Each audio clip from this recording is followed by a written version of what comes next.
les copains, je voulais faire une petite vidéo aujourd'hui sur le trouble de la personnalité limite, donc le trouble borderline. Donc je suis atteint de ce trouble qui m'a été diagnostiqué à mes 20 ans. Aujourd'hui j'ai 32 ans. Pour moi, mon trouble est quasiment guéri, sauf, c'est vrai que j'ai encore du mal sur les relations amoureuses ou les relations amicales. Et j'ai encore du mal avec, oui, prendre un peu mal des choses, euh, encore du mal avec mon estime de moi, on va dire, voilà. Donc, avec le temps, on va dire que ce trouble se guérit si on fait de la psychanalyse, de la psychiatrie et qu'on va voir un psychologue, d'accord?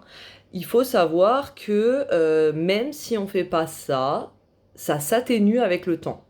Alors, qu'est-ce qui va s'atténuer? C'est pas tout le trouble, mais par exemple les conduites à risque. Donc moi, par exemple, quand dans mes 16 ans à mes 20 ans, je conduisais bourré, j'étais dans des états d'alcoolémie intense avec prise de médicaments, mélange de toutes substances à être par terre dans les rues, enfin vraiment dans des états lamentables, hypersexualisation, beaucoup de problèmes d'addiction, voilà, donc toutes les conduites à risque comme ça, de l'automutilation, ce genre de choses. Et donc c'est ça qui, en fait, ça, sans psychanalyse, on va dire que plus ou moins avec le temps, ça passe. Quand par exemple on a 30 ans, du fait de nos vies qui se calment, etc., on a moins ces schémas autodestructeurs. Par contre, c'est vrai qu'au niveau de la colère, si on n'a pas suivi de psychanalyse, etc., les crises de colère vont rester à l'âge adulte, même si elles s'atténuent. Donc déjà, quand je vois qu'on parle de borderline, enfin que les psys parlent de borderline sans expliquer que ce trouble se guérit et s'atténue avec le temps, déjà j'ai un problème. Parce qu'après, je lis des commentaires où je vois des personnes qui marquent, par exemple, ma cousine a 59 ans et elle a encore des conduites addictives, elle se détruit, elle se démonte en boîte, elle finit en prison, enfin des trucs comme ça, elle dépense tout son argent, etc. Donc ça, ce n'est pas un trouble borderline. C'est une psychose qui s'appelle être bipolaire. Ce n'est pas du tout la même chose. Un bipolaire n'a pas conscience de ce qu'il fait et c'est à vie. Et à vie, on va avoir ce même comportement et ces mêmes schémas qui se répètent, qu'on ait 20 ans, 40 ans, 60 ans. Alors qu'un borderline à 60 ans, il n'a plus ce genre de problème d'autodestruction. D'accord? Donc déjà, il faudrait faire la distinction et il faudrait que les psys, quand ils parlent de choses, ils parlent de façon complète de la chose parce que là, il y a clairement un manquement d'informations. Et ensuite, donc ces mêmes psys nous font passer pour des malades mentaux, des manipulateurs, des menteurs, des personnes cruelles, toxiques, etc. J'ai même vu des vidéos où on nous compare au trouble de la personnalité narcissique, qui est un trouble où, en fait, on est un manipulateur et on manipule l'autre pour remonter son estime de soi. D'accord? Et ensuite, on nous a comparé aussi au trouble de la personnalité antisociale, qui fait aussi partie des manipulateurs. Et là, c'est des manipulateurs qui vont vous manipuler plutôt pour avoir des choses matérielles de vous, des objets, des services, des trucs comme ça, d'accord? Donc ça n'a rien à voir parce que le trouble borderline, la personne borderline, elle est antipathique, elle est empathique, si elle vous on peut avoir des comportements toxiques en étant borderline, hein, ce n'est pas ce que je dis pas le contraire, mais en fait on va toujours après coup s'en rendre compte, on va être dans des états pitoyables où on va se culpabiliser, où on va avoir honte de nous, où, enfin voilà, ça va être l'enfer, on va devoir s'excuser, se remettre en question pendant des heures, voilà, donc on va avoir des crises de colère, oui, mais après, après coup, on va tout de suite se rendre compte. En fait, on se rend compte de notre trouble, d'accord? Donc déjà, une personne à 60 ans qui n'a pas été diagnostiquée borderline, ça m'étonnerait. Parce que moi, j'étais tellement mal dans moi-même que j'étais obligée, dès mes 16 ans, de commencer à me demander qu'est-ce qui se passe, qu'est-ce qui va pas chez moi. D'accord? Dès mes 16 ans, j'ai commencé à faire une dépression. On est obligé de se remettre en question, de se dire non, mais ça va pas, il y a vraiment un truc qui va pas. Alors que un trouble de la personnalité narcissique ou antisociale, il se remet pas en question. Il vous fait du mal parce qu'il veut vous faire du mal. C'est volontaire. Une personne borderline, elle va jamais vous faire du mal de façon volontaire. Alors je dis pas que si vous êtes dans un couple avec un borderline, qu'il a pas envie de se guérir et qui vous fait subir ses humeurs à longueur de journée, je dis pas que vous devez rester dans la relation, etc. Mais en fait, j'essaye là de dédiaboliser parce que les psys nous font vraiment passer pour des malades. Et je suis, moi personnellement, borderline, et je suis une personne hypersensible, empathique, qui ressent les émotions, parce que j'ai vu aussi sur des commentaires que disaient oui, mon copain, il est borderline, il ressent pas les émotions, il est pas empathique. Et ben alors, il est pas borderline. Alors, il a une personnalité narcissique. J'ai vu aussi dans des commentaires des personnes qui marquaient mon copain me fait du chantage au suicide depuis des années, mais il ne le fait pas. Et ben alors, il n'est pas borderline. S'il vous fait du chantage, c'est pas borderline. Un borderline, il va pas vous faire du chantage. Un borderline, il va se suicider, point. Moi, toutes les tentatives de suicide que j'ai fait, j'ai pas appelé toute ma famille pour leur dire attention, j'en ai marre de la vie, je vais faire une tentative de suicide. Je le faisais tranquille dans mon coin, toute seule, je demandais rien à personne. Parce qu'en fait, un borderline, il est tellement mal dans sa peau sur le moment T que, comme on est impulsif, on va pas réfléchir aux conséquences de nos actes et si on est mal sur ce moment-là, on va prendre tous les médicaments qu'on trouve et puis basta. Il y a aussi l'automutilation, ce genre de truc. Donc, on peut pas comparer un trouble narcissique et un trouble borderline. Ça n'a aucun rapport. Une personne borderline, elle va s'excuser si elle vous fait du mal. Parce qu'on est tellement dans le... on s'aime déjà pas, et en plus on voit qu'on a eu ce comportement qu'on ne voulait pas avoir parce que nos émotions ont pété à ce moment-là. Et aussi c'est pareil, ouais, il déborde d'émotions et nanani. Oui, mais ok, dans le négatif, on déborde d'émotions négatives. Mais il y a aussi des émotions positives. Et ça, ils en parlent pas non plus, les psys. Par exemple, moi, je regarde un coucher de soleil, je suis capable de pleurer parce que je trouve ça trop beau et que la beauté du monde me submerge. Je vois un SDF qui fait la manche dans la rue, c'est pareil, je suis capable de pleurer parce que je trouve ça, oh, le pauvre, nanani, nana. Donc, faut arrêter de nous faire passer pour des monstres. Parce que entre une personnalité borderline et une personnalité perverse narcissique, il y a quand même 200 mondes entre. Et puis il y a un autre truc aussi que les psychologues évitent de dire, c'est que comme dans notre enfance, enfin en tout cas je vais parler pour moi, comme dans notre enfance on a eu des personnes toxiques en face de nous qui étaient dans l'indifférence ou dans l'humiliation ou dans les cris, l'hystérie, la colère, etc., on n'a pas d'estime de nous. On n'a pas appris ce que c'est l'amour, on n'a pas appris à être aimé, et donc du coup, eh ben, on va se diriger vers des profils qui vont nous maltraiter. Donc moi, par exemple, je suis tout le temps, mais tout le temps, je suis un aimant à pervers narcissique. Et ça, c'est pareil, les psychologues, ils te disent, est-ce que le borderline est toxique en amour? Mais le borderline, il se fait manipuler. Il est naïf, il est bête, il croit que... Alors, c'est pareil, on a toujours une vision ou tout noir ou tout blanc. Donc, par exemple, on surestime l'humain, on se croit toujours dans un monde des bisounours, moi je crois que la vie c'est une utopie, que tous les frères humains vont s'aimer les uns les autres, et à côté de ça, on n'a pas du tout confiance aux autres. Donc dire, par exemple, ça c'est une vidéo que j'ai trouvée d'un psychologue, quels sont les 4 profils de personnes toxiques et citer les borderline avec les pervers narcissiques, ça ne va pas du tout, parce que les 3/4 du temps, un borderline va s'attirer un pervers narcissique. En tout cas, moi je parle pour mon cas, et j'en ai quand même côtoyé des personnes comme moi, et c'est plus ou moins le cas. Voilà, donc... moi, quand je vois des horreurs pareilles, je me dis, mais mon Dieu. Mais après, en plus, le pire, c'est que les gens dans les commentaires, ils sont là à dire, ah oui, c'était un borderline. Et quand je lis ce qu'ils écrivent, mais ça ressemble pas du tout. Par exemple, ils disent, ah oui, les borderlines sont infidèles et des menteurs. Mais moi, ça, c'est une généralité. Moi, je suis tout le contraire. Je suis trop honnête et je déteste l'infidélité. D'ailleurs, j'ai toujours été trompée. Donc, au bout d'un moment, nous faire passer pour des monstres, alors qu'au final, on s'attire les monstres. Ce qui me dérange avec ça, c'est que j'ai lu aussi des commentaires de personnes qui venaient d'être diagnostiquées borderline, et qui, du coup, se disaient « Oui, voilà, c'est moi le monstre ».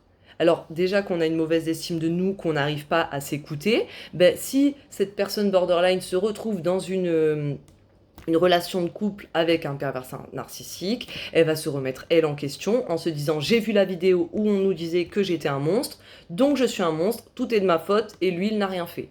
Et on va pas pouvoir voir que l'autre, qu'en fait, oui, on a des réactions qui sont complètement démesurées. Alors là, je vous le dis, hein, c'est... Mais il y a un truc qui s'est passé. Tu vois, il y a vraiment un truc qui s'est passé. Moi, par exemple, je tombais sur des manipulateurs, je sais pas, je sentais qu'ils me faisaient cocu parce que, comme je vous disais, les micro-expressions, le langage non-verbal et tout, on arrive trop à décrypter parce qu'on a eu l'habitude de se suradapter à notre environnement dès le plus jeune âge. Et donc, du coup, quand on va voir... je vais prendre un exemple plus simple, on va pas parler d'un manipulateur, mais si je vois qu'une personne, je sais pas moi, elle est pas bien, et qu'elle me dit oui, oui, tout va bien, et que je dis non, mais moi je vois que ça va pas, et qu'elle me dit si, si, ça va, et je vais dire mais non, mais elle me ment. Donc je vais avoir de la méfiance directement à cette personne, et après je peux surréagir. Donc, ce qui fait que quand un mec, par exemple, manipulateur, il va, je sais pas, je vais capter qu'il est en train de me tromper et qu'il est en train de me manipuler en me disant, mais non, mais pas du tout, tu vois pas que t'es folle, et ben, je vais me dire, putain, mais c'est moi, voilà, je suis folle, qu'est-ce que je me raconte? En fait, il me trompe pas du tout, c'est ma faute, c'est moi qui. Alors qu'en fait, non, à la fin, j'avais raison. Donc, c'est le danger avec ce genre de vidéo où on nous fait passer pour des monstres, parce que moi, je suis pas du tout ce qu'on nous fait croire sur Internet. Je n'ai jamais trompé. Comme je vous disais, je mens. Après, oui, ça a dû m'arriver de mentir. Hein, je suis pas Jésus ni Bouddha, mais on n'est pas des menteurs pathologiques. Ou alors on va mentir plutôt sur des trucs de merde parce qu'on se sent tellement mal, je sais pas, d'avoir surréagi ou quoi, qu'on va essayer de se trouver un peu des excuses. Voilà. Mais la différence entre une personne narcissique, elle va jamais s'excuser, elle va jamais reconnaître ses torts, elle va jamais être mal, elle a pas d'émotion. C'est des sociopathes. Un sociopathe n'a pas d'émotion. Donc tu peux pas comparer un borderline qui ressent tout, les émotions multipliées par 500 000, et une personne qui n'a zéro émotion. Une personne qui joue la comédie.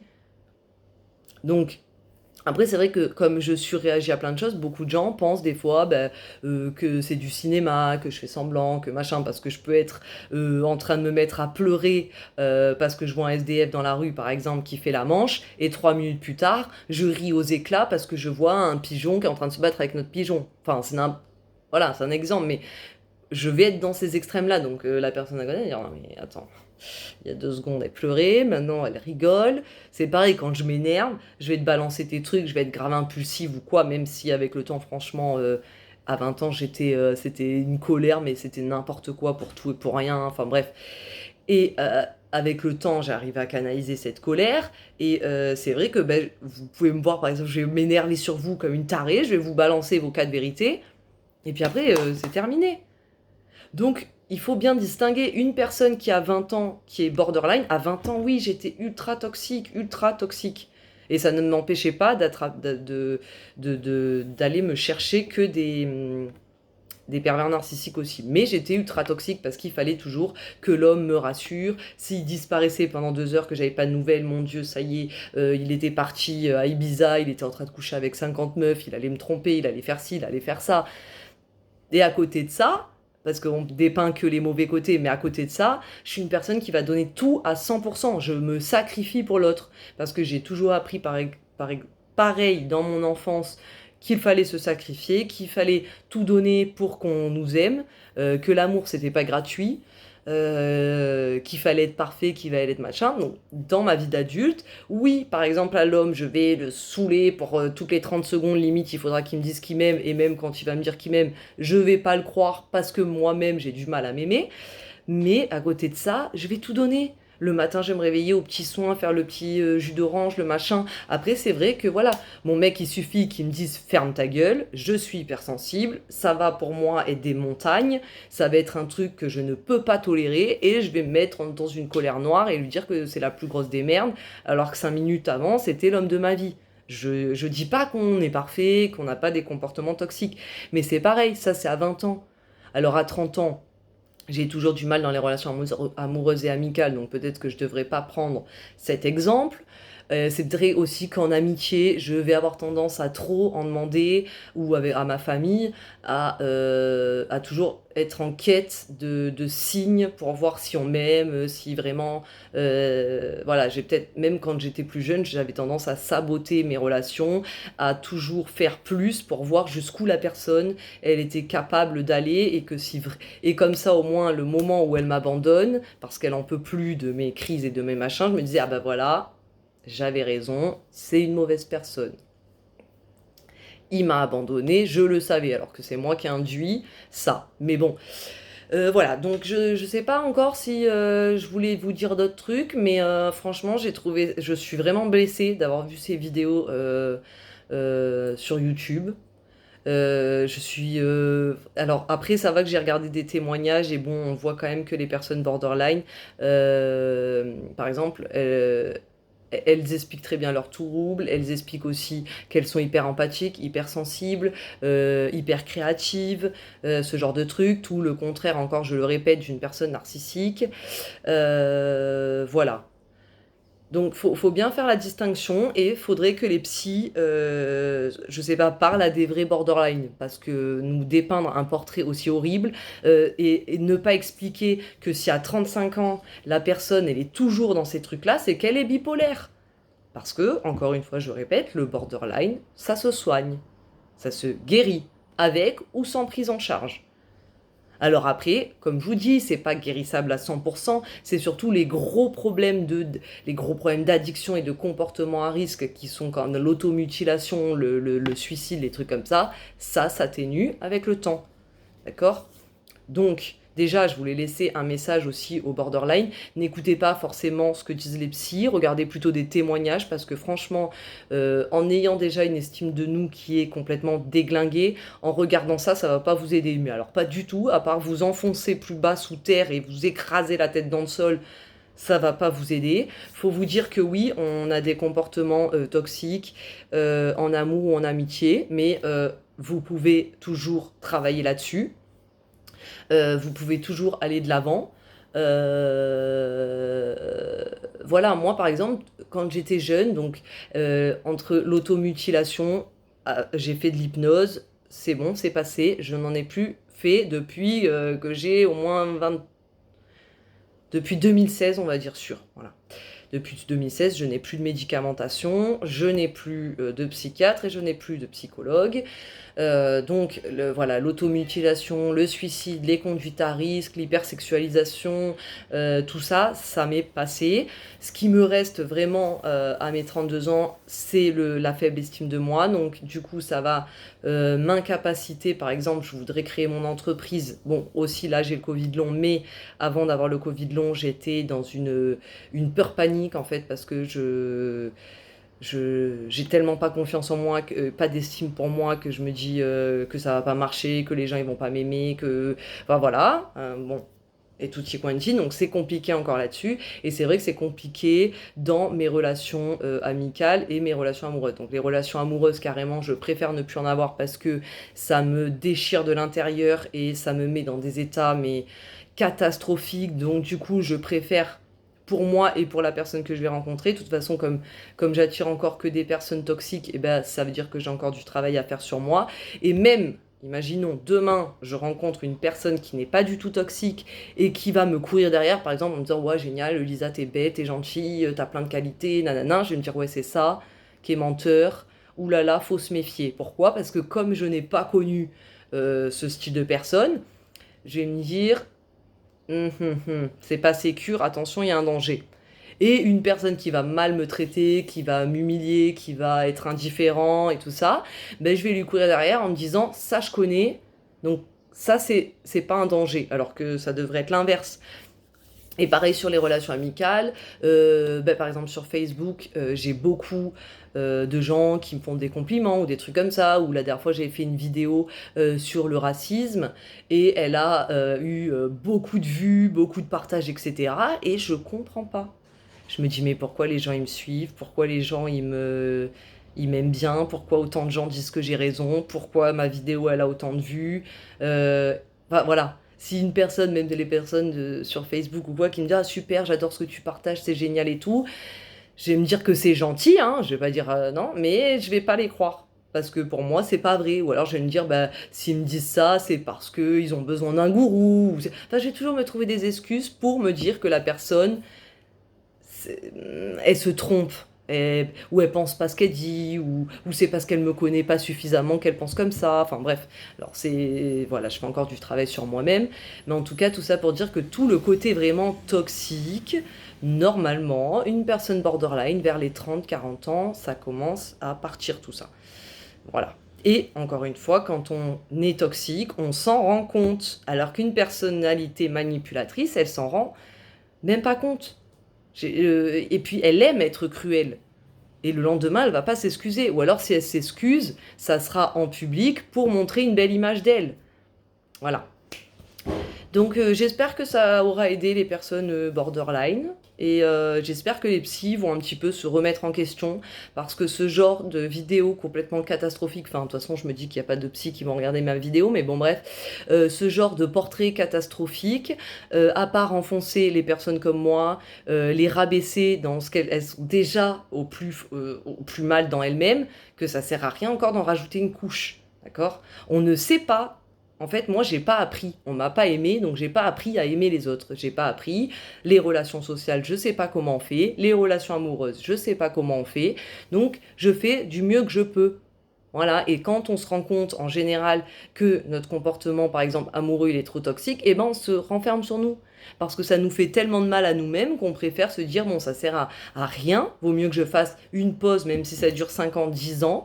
Mais pour l'instant, je ne suis pas prête, à part me détruire l'autre, et de toute façon, attirer encore des mauvaises personnes, parce que j'ai bien conscientisé que j'attire, ou que je vais plutôt moi-même, je vais être attirée par des personnes qui sont mauvaises, et qu'une personne qui est gentille, je vais pas la croire. Donc d'abord, il faut que je fasse un travail sur moi-même. Mais voilà, on est plutôt tout le temps dans la remise en question, plutôt que se dire, je m'en fous, j'ai fait du mal à l'autre. Non, non, non, c'est pas du tout comme ça dans notre tête, ça se passe pas du tout comme ça.